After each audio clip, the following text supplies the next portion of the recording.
Okay. Good evening, everybody. Welcome to the Taft LSC meeting of November. Just a couple of announcements before we get started. There is a sign-in sheet. If everybody's signed in, I know we don't have a big crowd here, just for the in-person people. Let me make sure if there was any other announcements. I just want to thank our audience members online and in person for coming tonight. I want to thank all of our LSC member volunteers for taking the time to help contribute to Taft's success. And those are my announcements. So we are going to go ahead with the Pledge of Allegiance. Anita, you know, there is no flag here, so I'm not sure what the protocol is with no flag. Tommy, take a Oh, flag. Tommy's gonna put a flag up for us. All right, thank you, Tommy. Okay.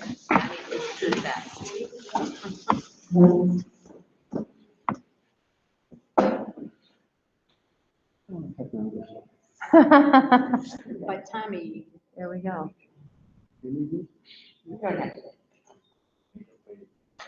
make it pay. There we go. Okay. I pledge allegiance to the flag of the United States of America and to the republic for which it stands, one nation, under God, indivisible, with liberty and justice for all. All right. Now, Ms. Devine's not, we're gonna do roll call. Sorry, I'm always jumping roll call. Okay, Karen, if you want to go ahead. Okay, Alex Davila, Here. Anita Bernacki. Oh, I don't think we could hear you. Oh, Anita, are you here? I'm here. I am here. Mike Scalera, Here. Maria McDormand, Here. Chris Russo, Present. Laura Keeling, Here. Julieta Pasco. Julieta, are you here? Yes. Mary Kay Cobb, Here. Bridget Doherty Trubbing, Here. Scott Punster, Here. Amelia Mano. Aye. Is she remote Is she on or? there? No? No? Okay. Okay, Mark Gershaber. Here. Okay, a quorum has been established. Okay, sorry, so we don't have to do virtual participation if Amelia is not up here. We don't have to approve that. So we'll move with number 3. We do not have Ms. Devine here tonight, so we'll skip that.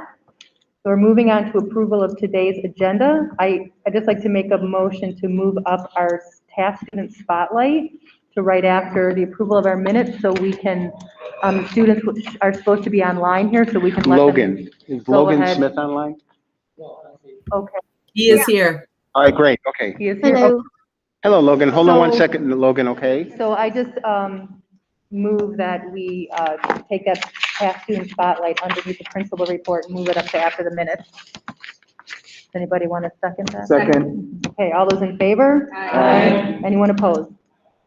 Anyone abstaining? Okay, so we will move on to item number 4, approval of, item number 5, approval of the minutes. Does everybody have a chance to look at the minutes? Anybody have any questions about the minutes? I make a motion to approve the October 12th Taft LSC meeting minutes. I'll second it. All those in favor? Aye. Anyone opposed?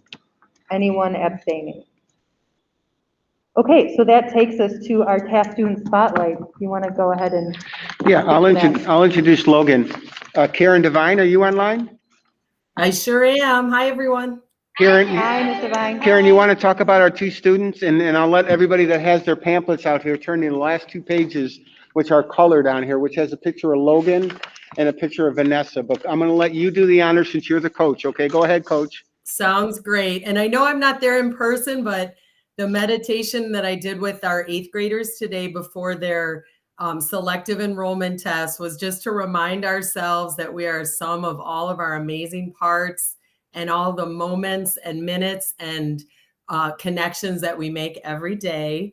One of my huge honors this fall has been to coach the Academic Center cross country team. Not to rate teams, but it's, just coming off the pandemic, the joy and love for each other and the energy has been amazing. So I'm so glad Logan Smith is here tonight. he is an epitome of a Taft Eagle. So you can see in your packet that and one of our amazing moms caught that photo of Logan. We all saw it at the starting line. An Edgebrook runner stumbled and fell, just like happens sometimes in a meet. And usually everyone just keeps going because their eyes on the prize. It was the city championship.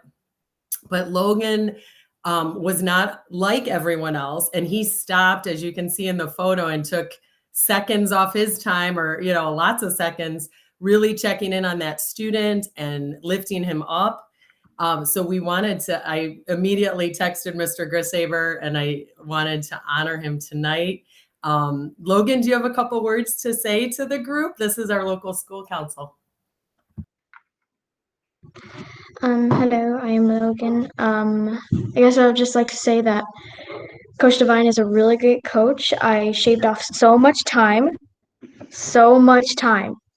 I started the season at like 17 minutes, mile and a half, and then I went to like 12 minutes.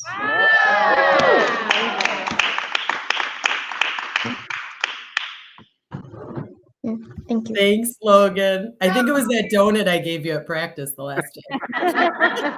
The inspirational donuts. Inspirational. And so I was so happy to be able to introduce him tonight. He is the epitome of a true city champion. And we kind of joked after the meet because Vanessa Alvarado, you see a picture of her, she was the city championship for the girls. And I told the team that she and Logan were both city champions. And then the runners who came but had not made it to compete at city championship were the champions. So I'm so happy as a coach. And I know all of you who've been in athletics, all we really care about is creating lifelong athletes and true sportsmen and women. So thanks for letting us highlight Logan. Thanks for being here, Logan. Great job, Logan. Thanks, everyone. Thank you, Karen. Was there anything else you wanted to Nope. say about anything? Okay. All right, well, I would like to move to item number 6. Mr. Garcia is here from the Office of LSC Relations. Thank you so much for taking the time to come to our LSC meeting.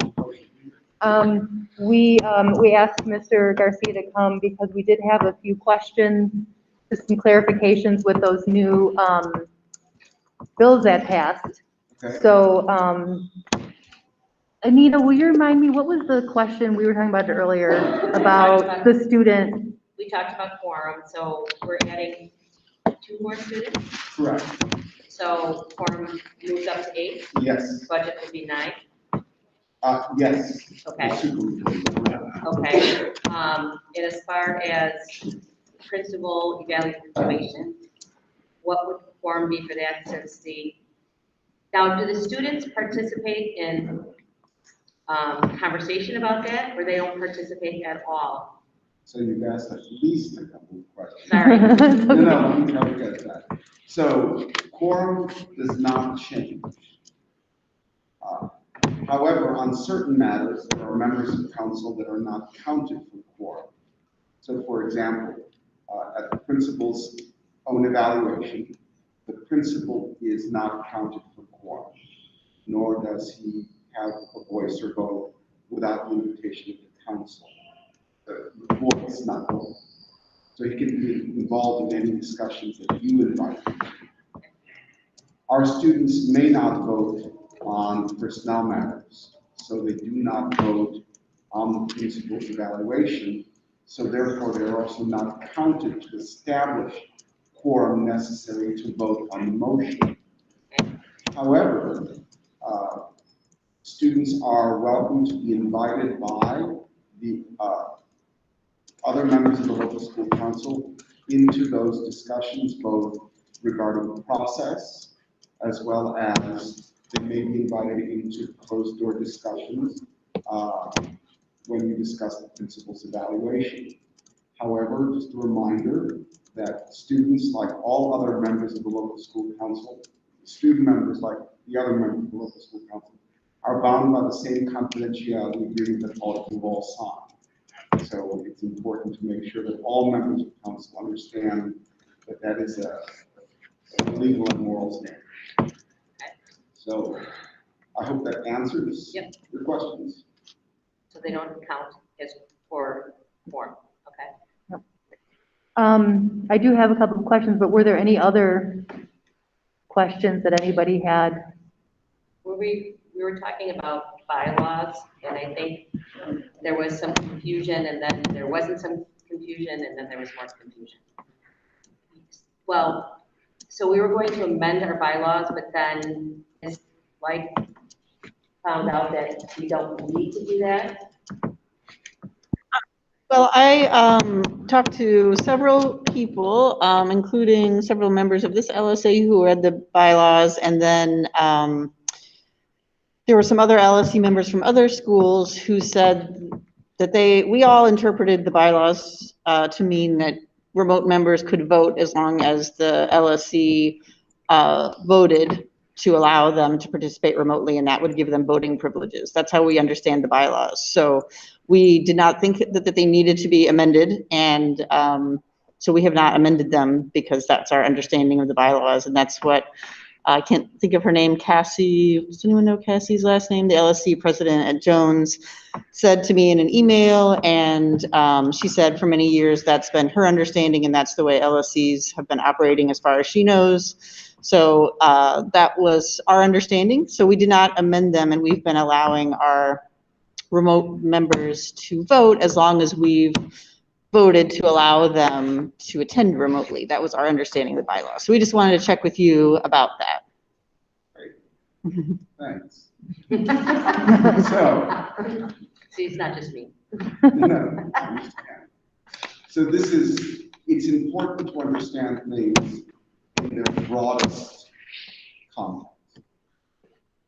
First thing to understand, and I don't mean to belabor the point, but it's important for proper understanding. So the governor suspended the OMA requirements for meeting in person for all public bodies in the state of Illinois because of the health crisis. Sometime in the summer, I believe at the end of August, those restrictions were lifted. And so what that implied is that all public bodies would return to the normative standard required by the Open Meetings Act that you meet in person to conduct your business. And that's what we communicated out in late August. What we were not made aware of and did not watch, so we own that, is that there were amendments made to the Open Meetings Act that now allowed for provision for the heads of public bodies, in this case the chair, hopefully in consultation with, but not required to be in consultation with the other members. The head of the public body could decide if there was a standing health disaster declaration, and those are issued every 30 days by the governor or the Department of Health, and there is currently one in place now. The head of the public body, chair, could decide whether conditions on the ground made meeting in person impractical for health reasons. If that were the case, then the chair would communicate out in enough time to members of the council and you all to the rest of the stakeholder community that you were meeting virtually. And you would follow the same standards for virtual meetings as you did before. If not, we meet in person and the same standards apply. There was, and has been for a long time, a provision in the bylaws, and they're in the model bylaws in your reference document, which many councils simply adopted without much thought. But it is a provision that allows, for certain reasons enumerated in the bylaw, a member or other of the council who is available to attend the LSC meeting, but cannot do so physically for the enumerated reasons, to petition beforehand, if at all possible, the chair to bring to the LSC, the request for that member to participate by electronic means. It is in no way to be interpreted as allowing a number of LSC members simply not to be present because it is not convenient. So there are very clear reasons why how you can use the provision. So if you have that bylaw, and most councils that have adopted bylaws because the old standing bylaw have it, then yes, one or another member on one or another occasion may not be able to be physically present. They notify the chair or the principal at the beginning of the meeting that's communicated to the members, and by vote of the council may decide whether or not to allow that person to participate. You are in complete freedom not to allow the person to participate, as well as you are in complete freedom to allow them to participate. And by participate, we mean they must be present for the entire meeting. They may discuss any matter that comes before the council. They may vote, and if the council goes into closed session, that person may equally go into closed session because they are a full and equal member present by electronic means. And the only other caveat is that if they are present by electronic means, that who they are should be clearly apparent to all members of the council and any audience. So in the old days, someone used to lift up their cell phone and it was sort of crackly and you didn't exactly know who was there. That was not ideal. Now someone can, come in Google Meets or Zoom or FaceTime. That is the ideal way for someone to be electronically present. So that's the understanding. And if that is not at variance with you, then you may proceed with the practices you have engaged about changing your bylaws. So the only question we had was, in that list of specific provisions, the last one says, or other emergency. So that seems to open it up for us to interpret anything how we want. For example, our student rep could say her emergency is she has an algebra test tomorrow and she really needs to study and she doesn't want to have to spend an extra half hour commuting. Is that an emergency? So for some of us, it might be an emergency. So I just, I think, there is a little bit of gray area there that we were kind of wondering about. There is. Yeah. And, for those of you familiar with Thomas Aquinas and the number of angels that come down on the head of the king, such debates may go on forever. You all, as a public body, have as the highest responsibility to act on behalf of the persons, the constituents, who've elected or appointed you to serve on their behalf, to conduct their business in a public and transparent manner. Whatever supports that process, the integrity of that process, that is the framework, that is the lens through which you engage your decisions. If a student has an algebra test, there are some on that question that would say, like any member of a body, has that person taken the appropriate steps to be fully prepared to engage this responsibility?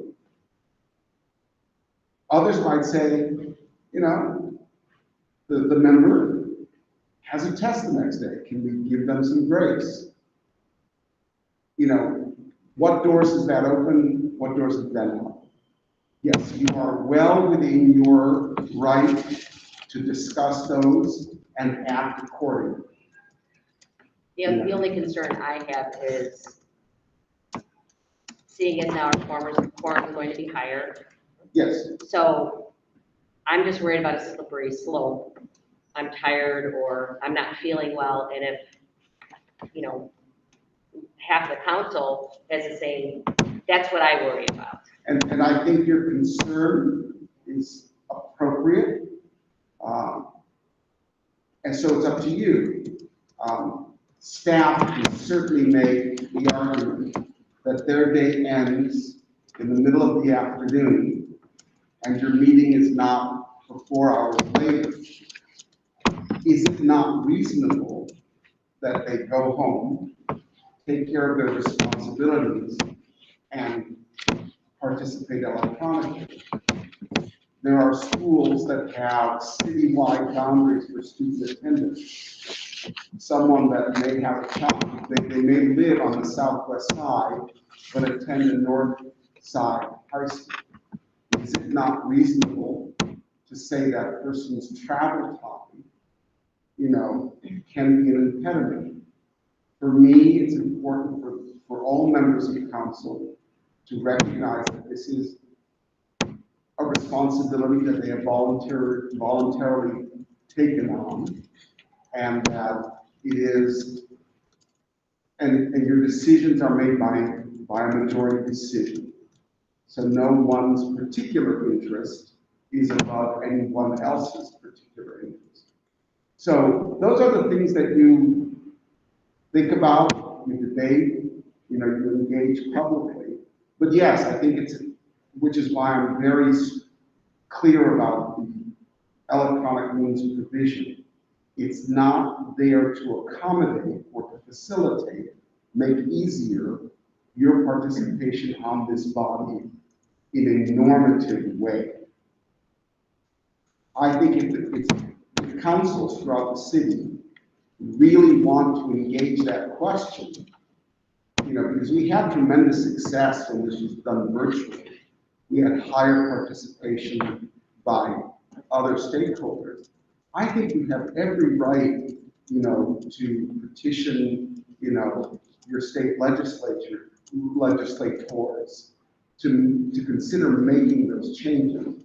But for now, the guidance of the OMA is what it is.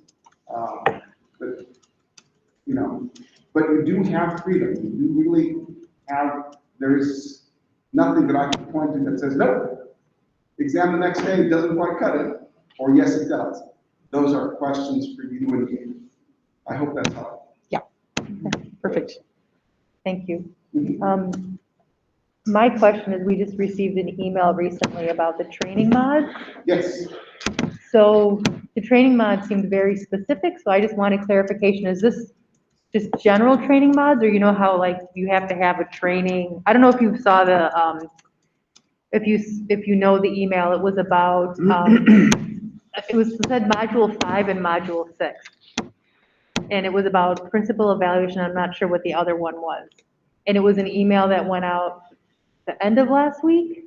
So I think I know what you're referring to. So the online training portal is down. Yes. And will be down indefinitely. I think we're in the process of revising and contracting for a new online training service. What we are doing is communicating out to members through general emails, opportunities for them to participate on an online virtual training. And the one we did last week was module 5 and 6 in Spanish and in English through a Zoom link. So if anyone is still interested in making up any training that they haven't already completed, we will continue to offer, 1 or 2 models a month in Spanish or in English in a virtual format, and you will get credit for that. Okay. And there will be modules 1 through 9. Okay. I hope that answers your question. Yes, it does. Does anybody else have any other questions for Mr. Garcia? We're good on the principal eval, right? Pardon me? The principal eval with our conversation, we're squared away. Yeah. While we're sitting here, we're good. I think we are, unless, I feel like I know what's going on, unless you had any. Any questions? It's a contract review year, it's a contract Yes. year, and we know we have to do the principal evaluation form. That's QRP numbers, product numbers, right? I'm all over the place. So. That's okay. I did email him about it, and so I guess I should say I'm clear. have the process. Yeah, the score had to do with the annual evaluation versus the cumulative evaluation for the end of November, what we talked about on Friday. Okay, So we're good for tonight. So do you have any questions for us? No, I mean, other than to again, as always, express to you my sincere thanks for your service on the council. I believe in councils. They are essential, in my opinion, to the success of our schools. And, you do this on a regular basis, and I couldn't be happier that you're here doing this hard work, working alongside Mr. Brishay. If Taft is as successful as it is in no small measure because of the parents, the staff, and the community members that serve on this council. And I know that you work hard and that you engage tough questions. So thank you all for your service. I'm very proud of this council. So. Thank you. You're welcome to stay for the rest of our meeting, but I'm sure you have other things that are more interesting. Run for the hills.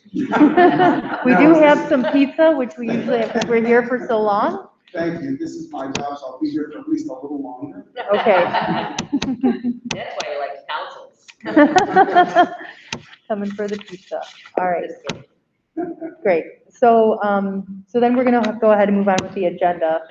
Number 7 is COVID safety updates, and I was just wondering if there were any updates from the APs or from the principal on how things are progressing. Jenny and Eric, can you speak, Jenny?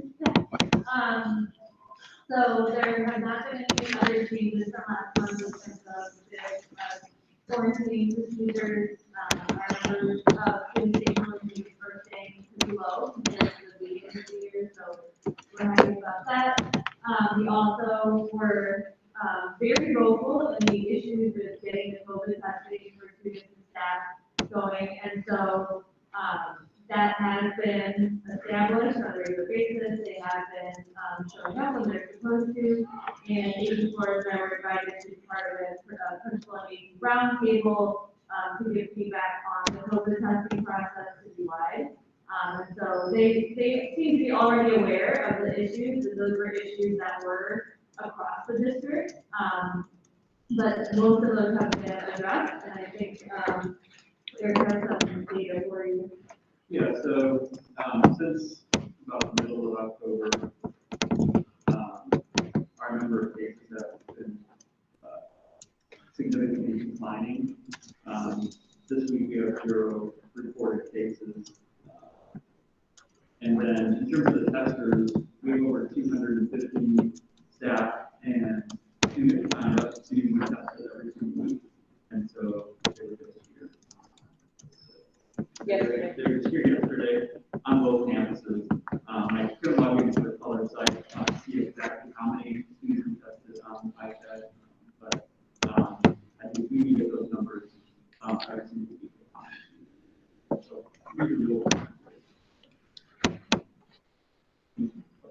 So I do have a question, and just because it's been happening in my family. So my sons have been vaccinated. They've shown proof of vaccination, and my one son has been, in the last 3 weeks, every single week, been asked to take a COVID test, and I don't know why, if they come up negative all the time. But he just recently on Monday yesterday got called to do a COVID test, and I'm like, for what? You just did it a week ago. So I don't understand what that is. yeah, that's the weekly testing. So why would he be weekly testing if he already got vaccinated, uploaded all of his information that he has been fully vaccinated? Why is he getting weekly tested, I guess is my question. So families had to sign up and consented to having the students tested. So on the beginning of the school year. Okay. So how do I get him not to do that every week? Because he gets pulled out of class and he loses. I mean, it's. Oh. So I could just talk to you. What's what do you do? Yeah, I mean, if he's fully vaccinated, there's no reason for him to get tested every single week. I mean, it seems like every week now. Yeah, I'll have to talk to you about it. Yeah. No. Okay. Yeah, like I said, we could take that offline. George, do we know, and I don't know if it can be disclosed, how many of our kids have been vaccinated, what's the percentage of students? I haven't looked at that recently. That's all just so. Like, are we at 50% of our students that have been vaccinated? You know? No, I don't believe it. But that, again, that's only because we got families to report the family open, so that's how the leak is good for parents to. Okay, so we don't. Okay. But the more people that tell us that they are, it's much easier for contact tracing purposes than that. For sure. And I do just want to clarify that the vaccination status and everything is that reported to us and entered by our nursing staff in Aspen. The weekly testing for the testing is a registration through the color, which is the vendor, and those are completely separate. So that portal is shared with us, and that list of students in school, that doesn't have anything to do with the Aspen, or the list of students that are vaccinated. So both are self-report, and they're not, they don't exclude one another. So anybody can be signed up to do the weekly testing.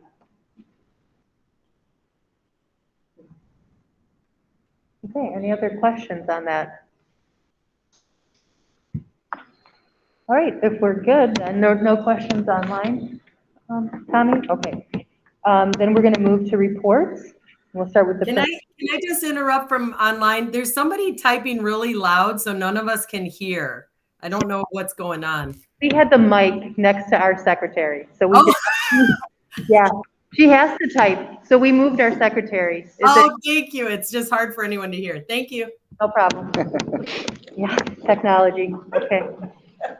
All right, so we're gonna go ahead and start with the principal's report. All right. Good evening, everybody. Before I start, I just want to have a personal thank you to Lewis. Out of everybody in CPS, how many thousands of people we have here, when I dial you on my phone, you call me within 3 minutes, always back, and I do appreciate that. I really do, Lewis. Thank you.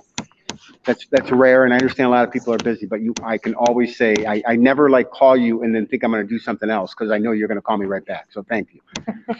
Okay, so I'll go competency A. So a couple of good things came out since the last meeting. U.S. News and World Report not only ranks high schools, they rank middle schools, and Taft Middle School, our academic center, was ranked number 5th in Chicago and number 18th in Illinois, so that's good for us.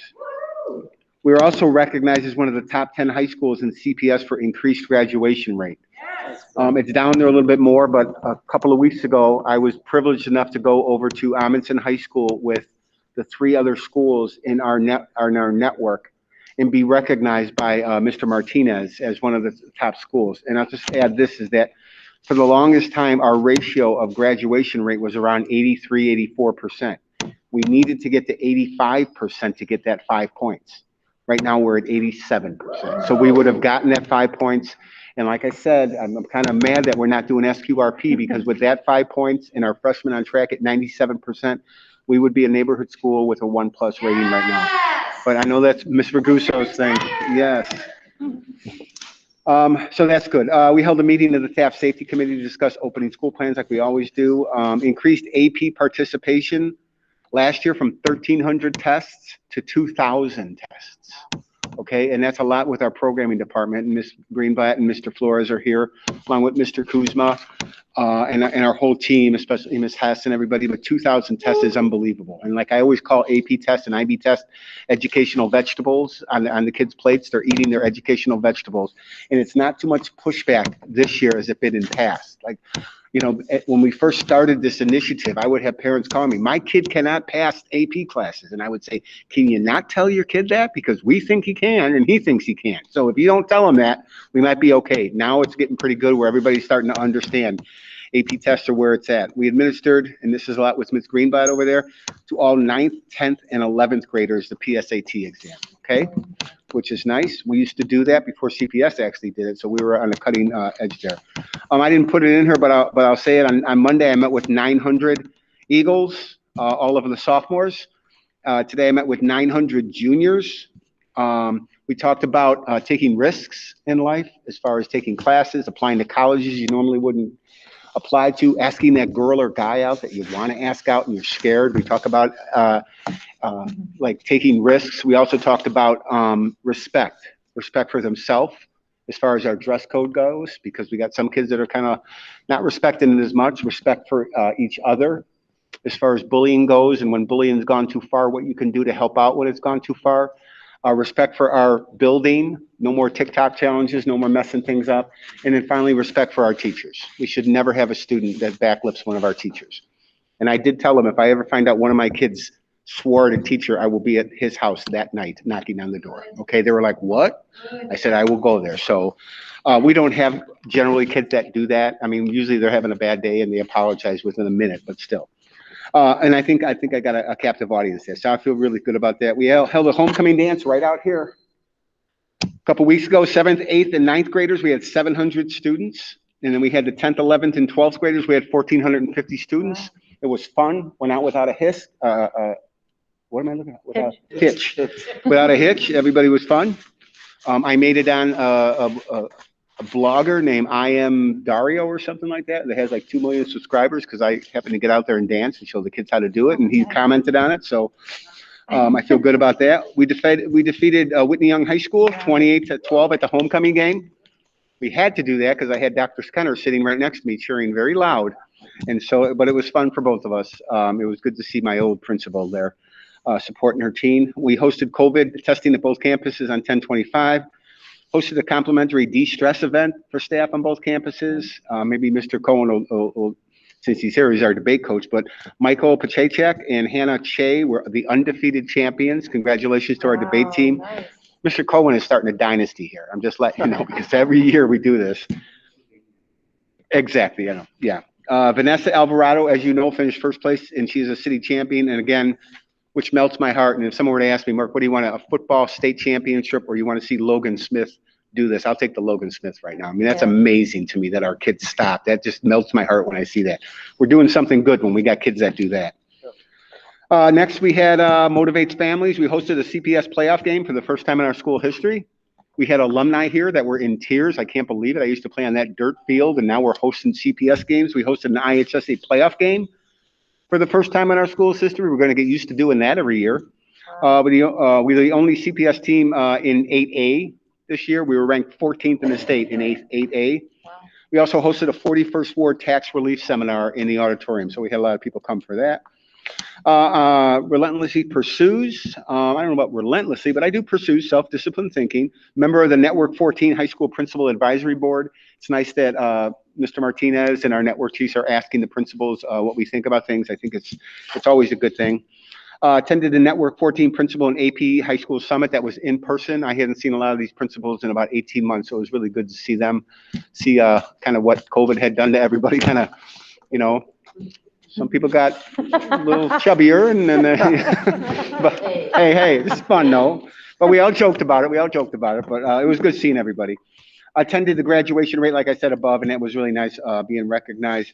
Dates to remember: this Thursday is Veterans Day. Thank you to any veterans out there on the panel, anybody out there, or if your families have veterans members. Thank you. In my mind, those are heroes to me. So Veterans Day tomorrow. Friday, we have a no school vaccine awareness day. Okay, so if anybody wants to get vaccinated, we're recommending go get vaccinated or get your booster shot. Okay. Next Monday, we have our LSC rep, our student rep election. We have 7 kids going for the 2 spots. Oh, great. Which is good. We usually have like 1 going for the 1 spot. So we've got 7 going for it. Do we have any kids from this campus? We do. We actually do. Yeah. Wednesday through Friday is November 24th. No school, Thanksgiving holiday. Lewis, I will put this on you. I think we have a summer vacation. We have a spring break. We have a winter break. We don't have a fall break. It'd be nice to get that Monday and Tuesday off, and we have a fall break. So I'm putting it out there. You talk to higher people than I ever do. So I'll put it out there. We need a fall break. So have we all seasons covered? June 3rd is senior prom. June 5th is graduation. It's going to be here before we know it. Yay. That is the report. Any questions on the report? Principal G, Yes. You know, the community is a big part of it. Yeah. Engagement and everything.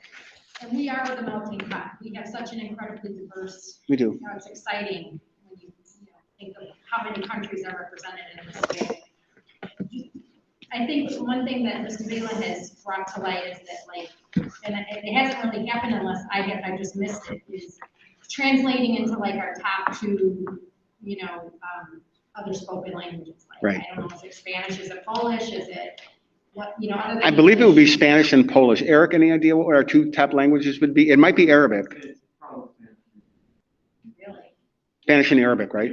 Arabic's the number 6 most popular language in the world, so I wouldn't doubt that it's up there. And Spanish is like number 2, right? Or number 3 after Cantonese and Mandarin.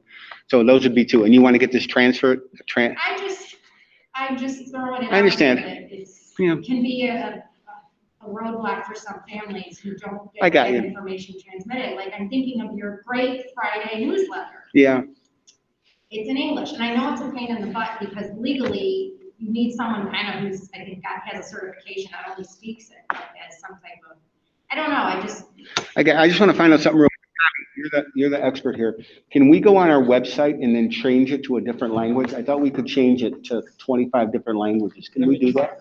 Try to change it to when you Arabic. see, like, Mr. Martinez, well, when any of the CEOs sends out their message, it's Right. English and Spanish. Right. But I don't want to presume that it's just, you know, we have. No, that's a good point. We need to do that.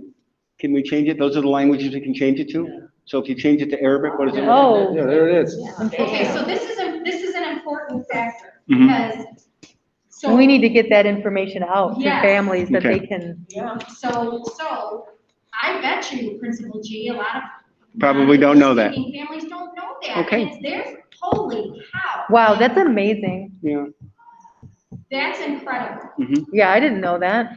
Wow, look at that. Okay, So we got that going, but who knows about it? It doesn't matter, right? I understand what you're saying. Yeah. So we got to do a better thing. And I imagine you did this in concert with Napolitano, the 41st Ward Tax Relief Seminar. Yes. Was that just in English, or did we have other? It was just in English. So how do we? But that wasn't my event though. I mean, I get, yeah. Just as a general point of an. Yeah, example I of understand. How many other families could we have reached? Yeah. Had we had, you know, their spoken language. I know. Somebody who speaks, you know, we're talking about equity and. I get you. inclusivity. We have to be mindful of that when we host events like that. I got you. And I Yeah, understand. It's not you, I'm just saying. I understand this that, is yeah. Fantastic. So we do reach our community. Yeah, I understand that. When I came from Whitney Young had a deaf population there. So every event, we always had an interpreter. And so when I came to Taft, I was like, where's the interpreter at? How come they're not there? But again, that's not our community, really. That there was an email, and I was trying to find it, that went out yesterday from Mr. Grishaber regarding Vaccination Awareness Day. Yeah. And so I'm not sure if this was from CPS that we copy and pasted, but you can click on it, it's available in Spanish, Polish, Arabic, and Urdu. That is. I noticed Okay. this, especially after our Yeah. conversation last week about all our communities being able. Yeah. Yeah. And you know, concerning that, I know nothing about it. I gotta be honest. Okay. I wish I could take credit So for that, that's but they probably must just have done that, CPS. so. Or CPS, but that, if Yeah. that is available. Yeah, It's a program, I think, I was talking to my daughter, she's a middle school CPS, Yeah. and she said all the elementary schools use a program, I don't know what exactly it Okay. is. can you find out for us? Yeah. Yes, because Okay. they translate everything Okay. for the families, into whatever, just, they can put their whole text in and translate Okay, to whatever perfect, language. perfect. Okay, we'll work on that, okay? So you're saying as a recommendation that all future communication from the school be in a couple languages? I want to put Juliet on the spot. Yeah. But she had raised it, and I think it's very valid. You know, we need to be proud of our diversity here Okay, at Taft. In the summer, a lot of our communications for registration got to school, all forms we filled out. You know, that was translated to Spanish, and we have some presentations that Mr. Kuzma and Mr. Logan were getting recorded presentations, they had those translated. okay, good. Yeah, but maybe we need to look at Arabic and possibly Polish too, because those would be the next two. Yeah, I'll follow up on that. probably, I don't know if it was Ms. Hess, I had somebody in mind to maybe do a survey, and again, I don't know how we have to see what languages parents are requesting. Yeah, our demographic. Yeah. Okay, let me go. Any other questions on the principal report? I'll go right into budget. So we talked about this at the budget committee, but I have a couple of expenses here that are more than 10,000. I'll go through them line item, and I think they're towards the beginning, right? Yeah, they're like the Yeah. third one in on budget. You'll know it says approve internal accounts, book transfers, budget transfer. So the first one is Compass Transportation for athletics. Those are the buses to get our kids all over for transportations, whether it be cross-country on a Saturday morning or the football teams or the soccer team. So we had $22,000 in payments last month to Compass. Next one was Follett Education. I told you already that we gave 1,300 AP exams last year and 1,300 people were taking classes. Now they're 2,000, so we need some books. Okay, so that's a lot of AP government books, $18,000. AP is a little different than most of our curriculum where they do need a book in an AP class, so we have to provide that. BSN Sports, $13,000. We have our basketball program starting up. We've got 2 boys and girls, 3 different levels on each, and so we need to get them gear and some basketball, some other stuff. So that's $13,000. They may not win every match, but they will look the best in the competition. Next is Huddle. That's a service that we use for our sports teams to log on, and they can check all the statistics. Huddle can also, if we have kids that are looking for scholarships, then Huddle can make a presentation, say it's your son kicking field goals. They'll have every field goal he kicked or a block, and they'll actually circle the person and show the block. It's really good. It's a standard right now in the state. That's $12,000. Frieder Construction, $11,984 for the fence that we put out here when we had the homecoming dance. Okay, we had the homecoming dance out here, and so that was the fence that we used. And then Office Depot is $20,717. Seems like a lot, but that's for freshman and sophomore connection of 2022. Okay, we paid for it already for this year, and then what happens is CPS pays for it when it's done. And so what we're going to do is we kind of fronted it this year, and we paid for it, I believe, out of internal accounts. But now what we're going to do is when they pay it, instead of putting it away, and then we're just going to buy the supplies right now for freshman and sophomore connection next year, store them so we're ready to go. And then we'll keep doing the following year. It'll just be seated, okay? So those are the approvals over $10,000. I'll stop right there. Do we have any questions? Okay. Anything on there at all? Nope. Internal accounts, we have book transfers, and you can kind of match up the book transfer with the one above it. So you got the $13,941 from instructional fees. We'll go to pay the BSN Sports. You got the $12,500 for athletic supplies. That will pay for the Huddle. We got a big one there, $144,225 in a budget transfer. Those are for 7.2s, okay, to pay our teachers an additional class. I was in 7 periods yesterday. I was in 6 periods today. I have a new appreciation, always a new appreciation for teachers when I do that. I spoke 7 times yesterday and 6 times today for 50 minutes. I am beat. I don't know how our teachers teach 6 classes, but they do. Last year we had 24.2s. This year, because the CPS gave us 3 positions to get our numbers down, and also we made some tough decisions where we moved some teachers out from being deans and APs or ADs and librarians. We saved about 4 or 5 positions right there. So right now we're only down to 7.2s, which is good. We took that out of our 370 funds, which is our moving forward funds. Then we have instructional materials, which we always need, and last, student transportation 22, which will pay for that bill up there. Any questions on those? I just had a question about. Yes. The book transfers, the instructional fees that 261088 account. Yeah. Those are instructional fees that families are paying, and then we're moving that to athletic expenses? Yes, yes. Whenever you have book transfer, those are for internal accounts. And when you have budget transfer, those are from the SBB accounts and the other accounts.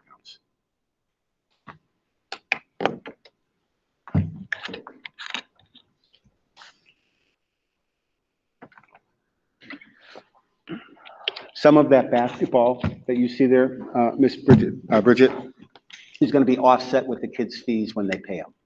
We'll get that money back. But right now, instead of collecting the fees and all of a sudden they get their uniforms and everything 5 games into the season, we kind of front it for them, and then we take it back out of their account through student fees for not sure how much we charge for basketball, maybe $200. Any other questions? I make a motion to approve the. Thank you, Chris. I second. All those in favor? Aye. Anyone opposed? Anyone abstaining? Okay. Thank you for the budget. You're welcome. Now we are moving to the CIWC report from AP Floors and Green Glass. I think you have a slide to present. And Tanya, it's the last slide of the.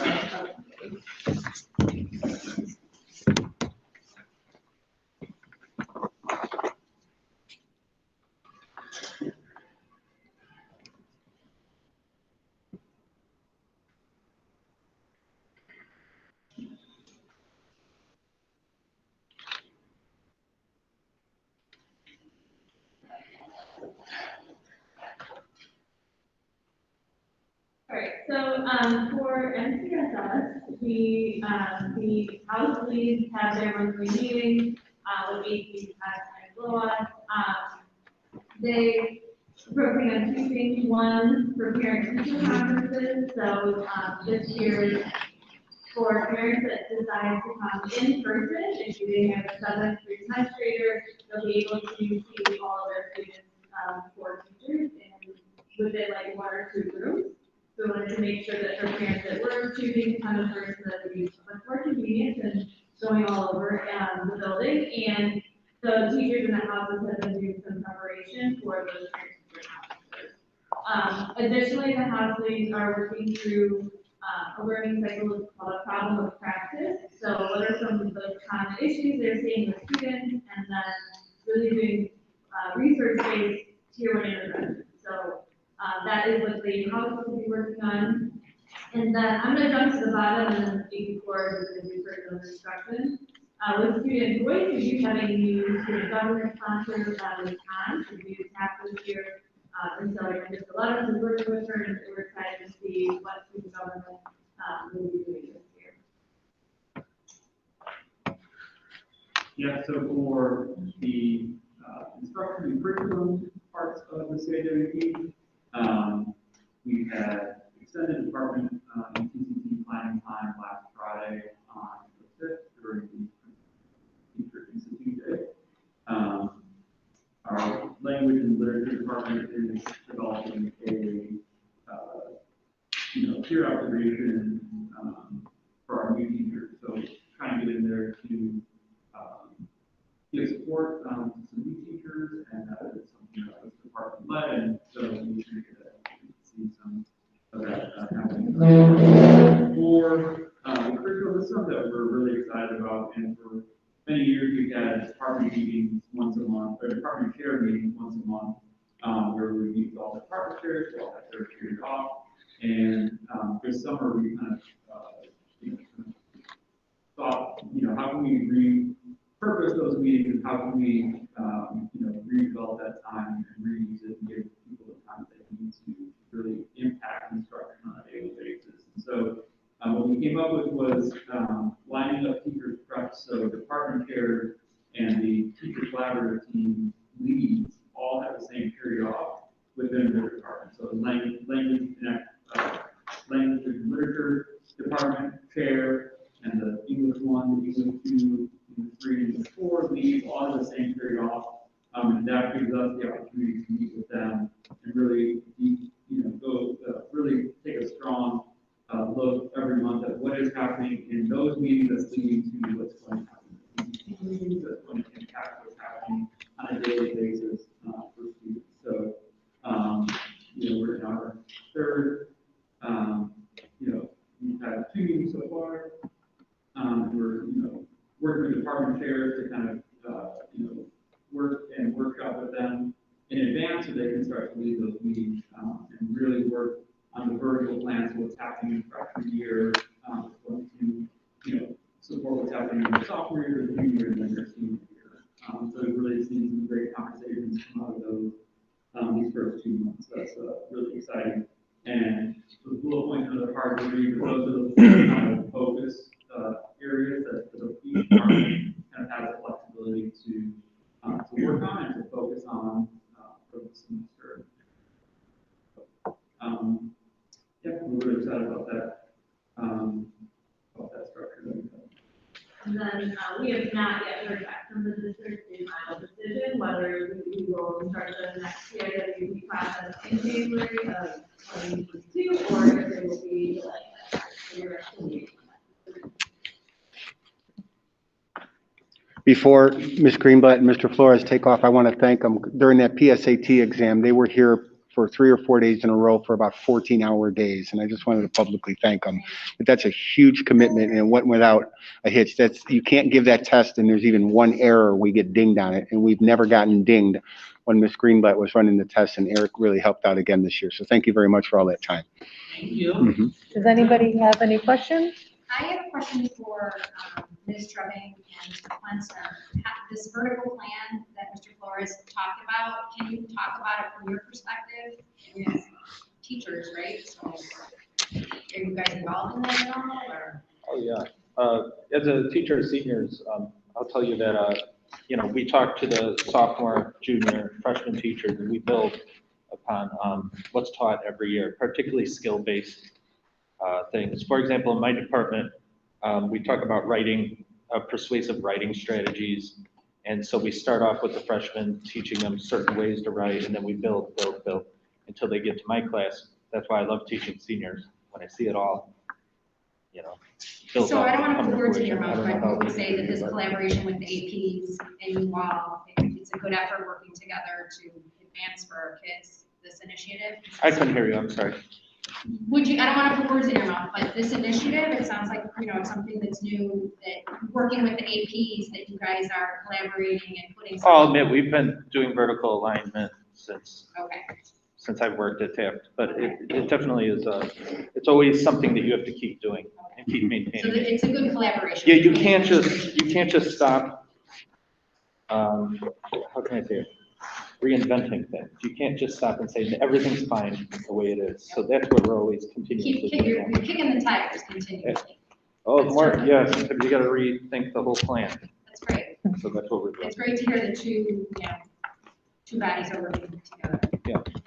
So I just have a quick thing, because even though I've been on, this is my 6th year on the LSC, I do know what an ATL is, but yesterday I had to ask Scott what a TCT is. So would you guys just please just say that so everybody here knows So what the those are? GMT is the teacher collaborative team, and those are the horizontal teams. So that's the whole, like, the world studies team, the US history team, the civics team at the junior, the uniform team. Those are the horizontal teams of teachers, competency teams. And so each one of those has a teacher lead. And so those are the people that are having these vertical plan meetings with once a month with the department chair and the AP. So the impact is, the department chair kind of has better opportunity to meet with those leads and see, from the department's perspective, how's it all coming together, like how's it all building together. So when he gets to seniors, he knows exactly what it is, what those kids have learned and where they learned it. And sometimes vertical planning is something that, for an IB school, we talk about every 5 years when we have our review, and then those things kind of get, in the file, not seen. But so now we have this like monthly meeting that's not after school, it's not an extra thing, it's just during the day. These teachers always have the same period out every single day of the year that built in time to really. And would you also just tell us what ATLs are? I do know, but just in case anybody else doesn't know what ATL is. So those are the approaches to teaching and learning, and so from a student's perspective, the approaches to learning, and those are kind of those like how to do school skills. So with the specifically with the IB middle years program, those are to be embedded across all the subject areas.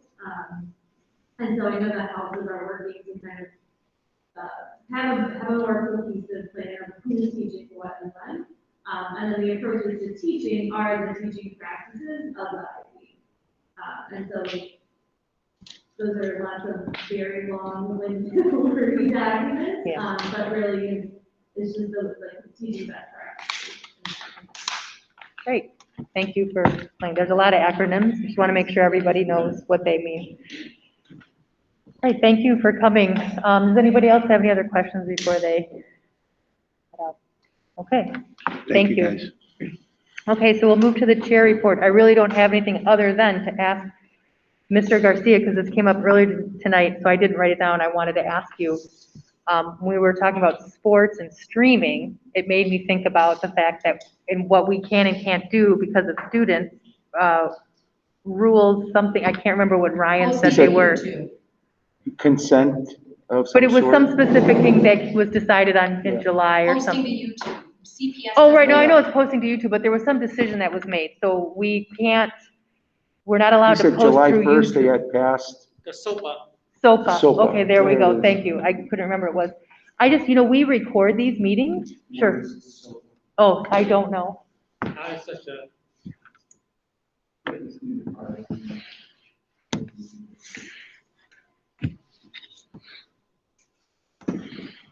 It's like HIPAA, but for students.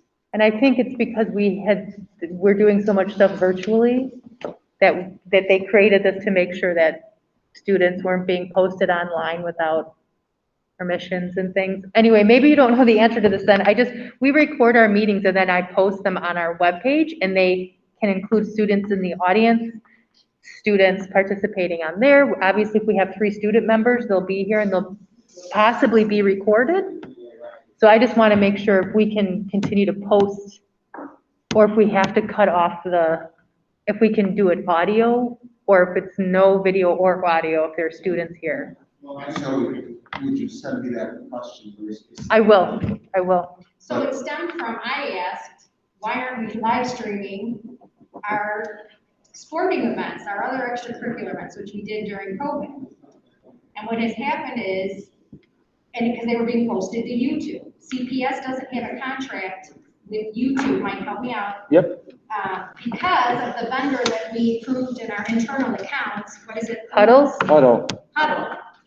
CPS is trying to negotiate a contract so they have the ability to put this stuff online. And then Alex said, well, wait a minute, we're posting to YouTube, and if CPS doesn't have a contract with YouTube, isn't that the same thing?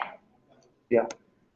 And then I think he even said that somehow through Huddle, maybe somewhere YouTube was being used or something. Yeah, which so was how Huddle works is they'll take a video of a student, and if there are specific actions or a game highlight, they will compact it, put it into a nice condensed video, sharing all of the specific highlights, but then it gets dropped into a YouTube channel that everyone can then see. And that's how their contract's in. So apparently, because CPS doesn't have a contract with YouTube, there is some type of action that's required on our end, that we can't live stream anything. Right. So that was the question, was can we do That's that? why we have them in live stream. Vice Principal Glowatz had all the information and he shared it with us. Yeah, we didn't know until today. So I don't, if you want Okay, to so send that them was the just question. happened, so that's just something that came up. Just too. today. Okay. Right, that was something that we had talked about. Yeah, so maybe once you send Yeah. the question, it would be, So as I hear clarified. your question, I hear issues that are beyond the scope of the local school. Yeah. Yeah. Yeah. And those, I think we have every right to have Mr. Brishay call the law department. Okay. Yeah, I'm sorry, my daughter I only answered my daughter or my mom, and that was what it was. Oh, What did I that's miss? okay. What did I miss? you need to clarify with the law department, About whether Huddle? or not, About SOPA, about the SOPA. Huddle, and Huddle all and the SOPA. things that we Will do. do. Yeah, And live streaming, like, we should still be able to live stream. live stream. Okay, I will. And because we have we also have our theater stuff that's available. Okay. I don't know how that Yeah. impacts that. I've had Mr. Glowitz working on this, so he's kind of the expert right now Okay. on it, so I'll work with him and we'll get some answers for you, okay? And I will get you an answer to very specific questions about. Yeah. Because it's a students on council, reporting council. Excellent. Meetings. And those. Okay, thank you. That I can- Thank you. Yeah, we don't want to be violating anything. Okay, so we're going to move, does anybody else have any questions about that? Okay, we're going to move to our committee chair report, so we're going to go ahead and start with the budget committee report. Sure, we met at 5:30 today. We had an open discussion, pretty much everything principals we reported on. Anita, one thing, we spoke about this briefly, is that we would like to start really formulating the Friends of Taft and working with the PTSA and the Taft Football Booster folks to figure out, and what Principal G offered to do was send an email out to the families to see if there's any parent lawyer who would give some in-kind time to help us figure out the organizational composition of what this would look like. Ideally, we would like to have this done in March so that we can start the rest of the school year planning for the 22-23 school year. But just giving ourselves a date. Other than that, it's a good conversation. Okay, any questions? Anything going on up there? No. Okay. So then we will move to the PPLC report. The PPLC, made up of 9 Taft teachers elected by their peers, met on November 8th to share and discuss recommendations to the principal and the LSC. A few items to note. We made several recommendations based on teacher staff input. 2 of the recommendations were that staff work from the building where they are assigned, whether that's the varsity campus or the Taft Freshman Academy, on professional development days and parent-teacher conference days.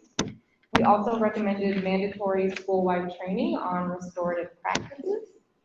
We made recommendations for additional course offerings at both campuses and discussed making further recommendations at our December meeting. And we requested clarification on the details of our administration's PD plans regarding our school grading policies and practices. Your opinions on these issues as parents, students, and community members are always valued by the PPLC, and we invite you to ask any questions and share any insights. We also thank the LSC for its support for the educational program. Anybody have any questions for Ms. Trebbing? Anybody have any questions online? Okay, thank you. Thank you both for all your work on the PPLC. Okay, let's move to our facilities report. We met today at 4:30 here and start with the varsity campus. Big news with CTS is they released their director of facilities. So the interim right now is the director of capital planning, who we met with about a month ago, right, Principal? About a month ago. So, which is good news because he knows of all of our facility issues. So Pat is taking advantage of that. Jones Lang LaSalle, which is it's a real estate entity, they are now our agents to represent the engineers of the facility. And according to Mr. Levens, so far our reps are on top of things, which we haven't had. So he's riding the wave of this. We should have 8 full-time custodial, if you guys remember, custodians at the varsity campus. We have 7. So the noise that we're making, you'll notice they're not here tonight. They denied our request to come meet with us because they just didn't want to. So it must be nice to be paid by public dollars and just deny. It's not their responsibility to come speak with us. It's basically what they told Pat, which I'm happy to go meet with the board and let them know that public dollars are being paid to an entity and won't come and talk with the public entity. Good luck to them. But, so Pat told me to back down, which I will, but, screw these people. 7, so we're 1 away, which is good news, because remember last time we were like 4? Yeah. So they're doing their job. So we're still down 1, which is killing us at the varsity campus because there's just a lot of work to do, but Pat is happy, so we'll keep that going. He and Kat are working on security cameras. Are you going to talk about that at all today? Okay, Kat mentioned it at the facilities meeting. The bathroom situation is improving. They're all open. There was an incident in the boys' bathroom today. They broke off the sink. But so hopefully with Principal G speaking to the entire school body, that will curb it, and just the appeal of this TikTok psychoticness is dwindling away. Great news on the lockers. Of the 695 that have been requested, 300 have been administered. Super cool the way they're doing this is that Tommy, no wonder. Tommy has, where the kids' first class is, that is where they're trying to assign the nearest locker to that first class. So it's accomplishing a lot of things. We're dispersing the kids, they're not all congregating in one space, and they're getting to where they need to be for their first class, so that they can get their stuff in their locker and get to their first class on time. So he intends to, over the course of the next month, to disperse the balance. And of course, if a kid didn't request it, they can always go see Pat or Mr. Levens and request it, and he'll make sure that they get it. So this is potentially setting up a modeling for Principal G and the team for next year, and in doing a thoughtful distribution of lockers that could potentially, really curb in the first 2-3 months of the year, curb that congregation of students who are still learning their way around. And that was it at the varsity campus of the freshman academy. We were allotted 5.5 custodians here. We have 5.5 custodians. One of the issues, and Ms. Trilling confirmed it, is that there's deep cleaning issues, but again, it's something that this new rep that we have through JLL is all over, and apparently they'll be tackling the deep cleaning issues here. And parking, which continues, we're gonna forever be talking about parking here until we get what we should have had. When you come into the main entrance, there's outside the gate, the wrought iron gate, there's a vacant lot. It's like half grass, half gravel. That's city-owned property. So the thought is, and Principal G has already called Alderman Spazzato, that we need to convert that for our teachers. And the capital planning team that we met with, Mr. Hansen, Ivan Hansen and his team, also suggested it. So hopefully, again, there's an opportunity here for us to start solving this really bad problem of parking, which would be great for our teachers, because it's literally right outside the gate. They wouldn't have to be walking. I walked on our path. It's legit. It's really nice. I go straight to I call it the St. Pat's field, but it's the Don't call it that. Don't call it. I know. And it's done. It's very nice. And other than that, that covers our facilities committee meeting. Any questions? Then our next meeting, please come, is at the varsity campus, December 14th at 4:30. Thanks, Ms. Raguso, for your report. Okay, now we have safety and security, Ms. McDormand. Okay, we met today at 3:10. We're still meeting virtual. We usually start our topics off with security guards. We are now looking for 5. We have those positions open. But right now we're kind of short because someone's on bereavement leave, somebody else is on this leave. The issue with Cat tagging is that the candidates are not responding to come in for interviews. So if you know anybody looking, I guess. And we're hiring another dean. It's been posted. And our diverse learning teachers, that's also been posted. That's one that Cat said that for some reason they either have a shortage throughout the city, or that seems to be the biggest position that's listed on the CPS website. So also looking for some DL teachers. One of the other subjects that came up was just talking about what's going on with the kids too right now. It's been a crazy year. Obviously the teachers can attest to that, and staff. The priority with the students right now seems to be socializing, because they haven't socialized in so long. So that's what the biggest thing that they're working on right now, is curbing that. Also coming, they're working on having a school-wide cultural and climate committee or team to work on issues, to get feedback from different departments, and hopefully that'll be coming sooner than later, which they had in the previous years past, but we haven't had it in a long time, so that's a good thing coming. Drills, working on a fire drill that they need to have done by the 15th. Hopefully that'll be happening soon. We usually end our meeting with the misconduct through November 8th. Still kind of, the same. Vaping is a big issue still. It's still high.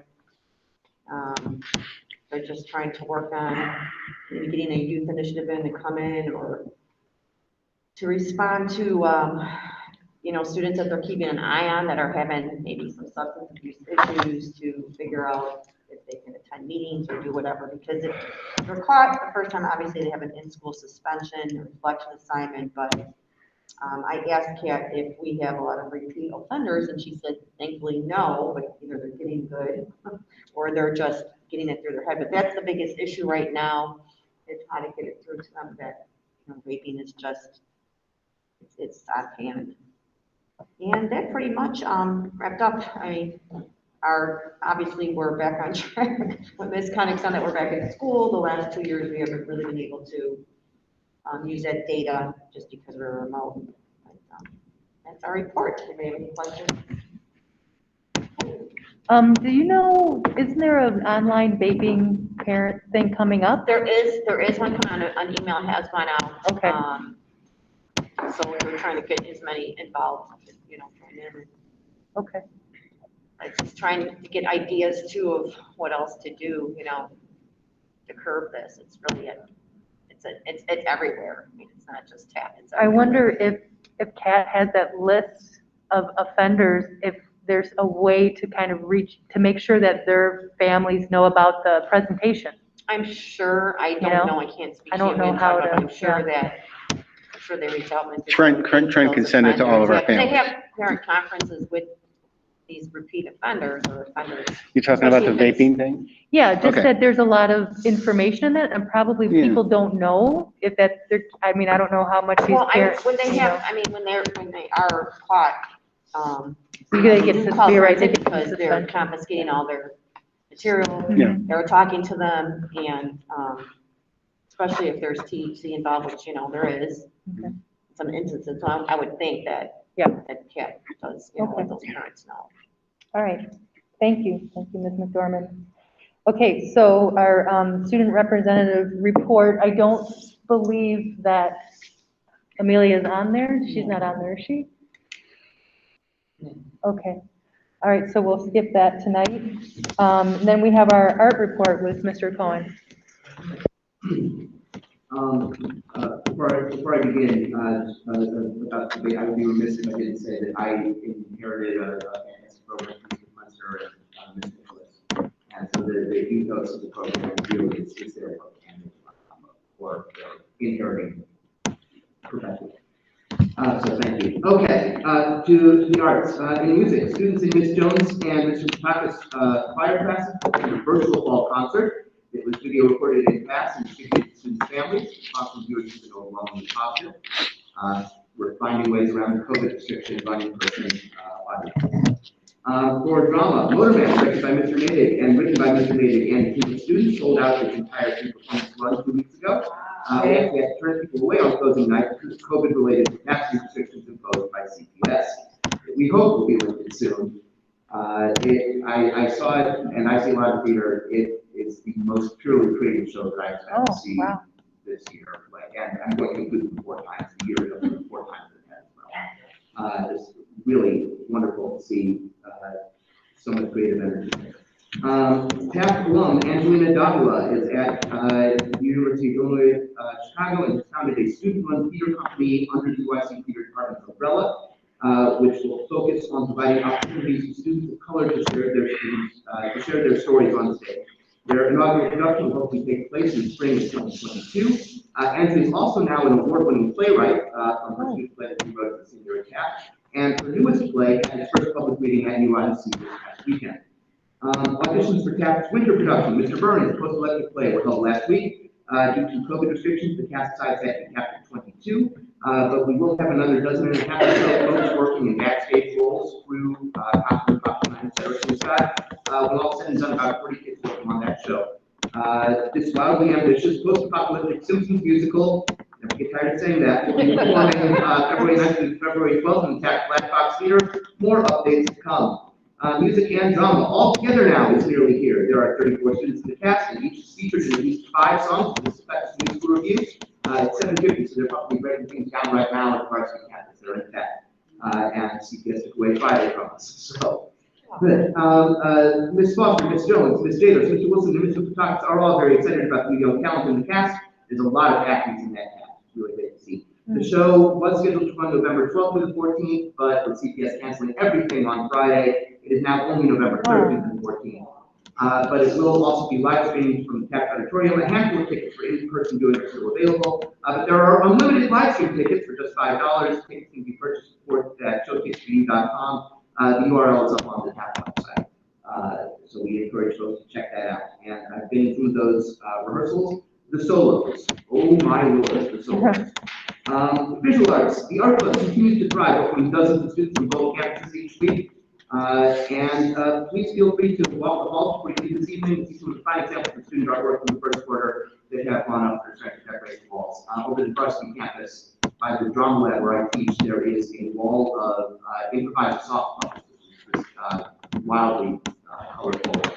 And as a dimension to the wall, it's not only this blank white wall, it's really great to capture it. Light up the place. That is arts for legal.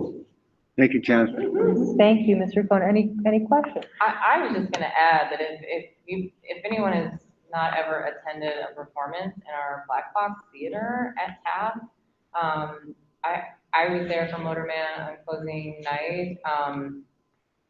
As far as like rigor, like what our students do in our drama program is pretty outstanding. And yeah, I mean, it felt like I was at a wonderfully weird professional performance, and I think that space, like I'm a big advocate for doing what we can for that Black Box space, because I think it's a very particular experience that you get to attend a production in the Black Box. And this one was amazing, as they always are. Thank you. Yeah, we're very lucky to have this today. You should be living in a castle and looking at amazing weird art somewhere, but it's in Chicago. Mr. Cohen, can we talk tomorrow about maybe adding a couple dates next week? Is that even possible? For all together now? Yeah, I mean, we lost one, but The contract with MTI specifies that we can only go Friday through Monday. It's the only days where we're allowed to. is there a way I could call somebody and tell them what happened? Maybe they can give us another day. Is that even workable? Let's talk tomorrow. I can make inquiries and put something together for you tomorrow. Yeah. But like this is a worldwide production. It's like schools all over the world are doing this, and so the idea is that everyone's doing it at the same time. We're all together back. Yeah, I kind of think I hear what you're saying. I could persuade somebody on the phone, I think. Okay, let's talk tomorrow, okay? Yeah. Okay. Excellent, thank you, Mr. Cohen. Okay, the athletics report, Ms. Cobb. Hi. Mr. Cohen, I'd like to thank you, though. You're involved in a lot of things. I love hearing your voice as the voice of Taft at football games. Seriously, thank you for everything you're doing. Thank you. It's a lot of fun. And thanks, Mr. Yusinski also for the presentation. And Mr. Yusinski, very funny. It was not alone. Wonderful. And Ms. McKinney. Take your bows. Okay. Mr. Cohen, can we get your catchphrase, first down Eagles, please? Say it, please. First down or touchdown? First down Eagles. Okay. First down, Eagles. There you go. Our neighbors love that. So this is, thank you to Mr. Kessler for this information. So the football team is in the semifinals of the city playoffs. They play on Saturday against Kenwood, and they're playing at Plain Stadium. And very exciting. 11 a.m. 11 a.m. Thank you. Also, winter sport tryouts started last week, and they continue this week. Boys and girls basketball, boys and girls bowling, wrestling, competitive cheerleading, and competitive comps. Ms. Devine already talked about our HC cross country, but congratulations to Vanessa Alvarado for winning the city championship. And that's my report. Thank you, Mary. Okay, thank you. Can I just add, just for the record, so we were able to, the Booster Club was able to work with some alumni from the 72-73 class, and we met at Moretti's, and they were at the game last Saturday, and they have committed to an annual $500 scholarship in the name of, on behalf of one of their captains that had just recently passed, of $500 every year to a student football athlete. So kudos to them. They stepped up. They actually presented a check to the Booster Club on Saturday. So we will be presenting the first scholarship for the Phil V Leadership Scholarship on December 12th, which is the football banquet. So there's a lot of, some of you can attest, there's a lot of really good momentum. The Booster Club is also going to be giving out a $1,000 scholarship to another student athlete at the end of the year. So opportunity is out there for anyone of our students that want to take advantage of it. So I just wanted to make sure that that was stated out in this forum. Thank you. Excellent. Thank you, everybody. Okay, we are moving to our Friends of Taft et al. Report with Ms. Bernacki. I did reach out to both the PTSA president and Ann Lundy from the Alumni Association and did not hear from either of them, so I do not have a report. Mr. G, do you have any idea as far as PTSA? No, I What's did call, happening? I did call Mallory Kelly and I said, are you gonna buy the lunch that usually PTSA buys for us on parent teacher night? And she said, do we normally do that?